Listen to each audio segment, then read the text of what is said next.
Hello everyone. In this session of CCNA series, I'll discuss about switching concepts. As you know, a local area network is a collection of devices such as servers, printers connected together in one physical location, such as building, office, or home. This can be achieved by using a LAN switch. This LAN switch has one primary job, that is to forward frames to specific destination device. And to achieve that goal, switches uses logic based on source and destination MAC address in each Ethernet frame header.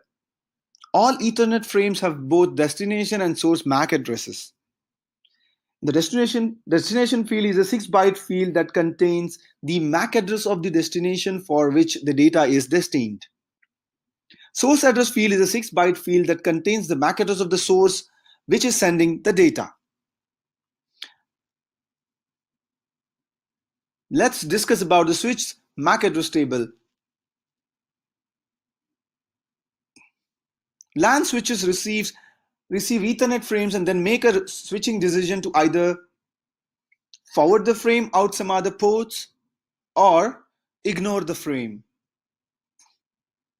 Switches uses destination MAC address to direct network communications through the switch to the appropriate outbound port toward the destination. For a switch to know which port to use to transmit a frame, it must first learn which devices exist on each port. As the switch learns the relationship of port to devices, it builds a table called MAC table or MAC address table. Or some call it as a CAM table or content addressable memory table. The switch maintains this table in order to efficiently switch frames between interfaces. Let's discuss about MAC learning. A switch builds its MAC address table by recording the MAC address of each device connected to each of its ports. The switch uses this information in the MAC address table to send frames destined for a specific device out the port which has been assigned to that device.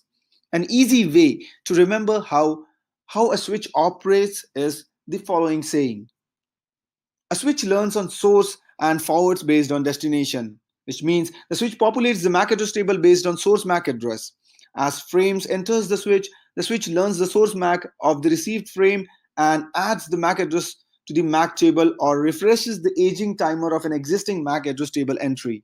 To forward the frame, the switch examines the destination MAC and compares it to the address found in the MAC table. If the address is in the table, the frame is forwarded out the port associated with the MAC address in the table. When the destination MAC address is not found in the MAC table, the switch forwards the frame out of all the ports, also called flooding, except for the ingress port of the frame. The following steps describe the process of building the MAC address table. First, the switch receives a frame from PC1 on port 1. As you can see, PC1 sends a frame to port 1. Then the switch examines the source MAC address and compares it to the MAC table. If the address is not in the MAC table, it associates the source MAC of PC1 with the ingress port, that is port 1 in the MAC table. As you can see, S1 adds MAC address heard through port 1. If the MAC address table already has an entry for the source address, it resets the aging timer. An entry for a MAC address is typically kept for around 5 minutes or 300 seconds.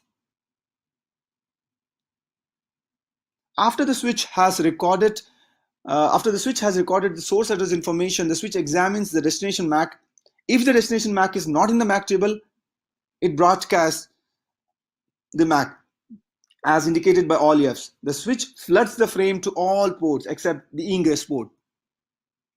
As you can see, S1 broadcasts the frame.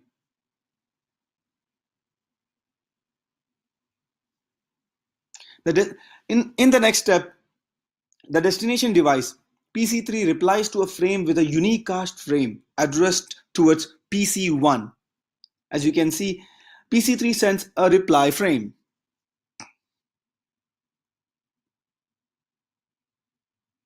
In the next step, the switch enters the source MAC of PC3 and port number of the ingress port into the table. The destination address of the frame and its associated ingress port is found in the MAC address table. As you can see, S1 adds the MAC address for PC3 in the figure. Then, in the next step, that is step 6, the switch can now forward frames between the source and destination devices without flooding because it has entries in the address table that identify the associated ports. As you can see in the figure, S1 sends the frames to port 1. Next, let's see how we can verify the MAC address table using this command, show MAC address table, or you can use show MAC address table dynamic. Switches do learn MAC address, but these MAC addresses do not remain in the table indefinitely. The switch will remove the entries due to age or due to table filling, or you can remove the entry using a command. The example shows a command show MAC address table aging time with all defaults with global setting of 300 seconds.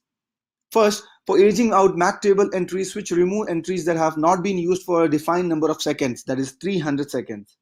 You can remove the dynamic entries from the MAC address table with a command also, like by using clear MAC address table dynamic command. That's it for this session. I hope this was informative for you.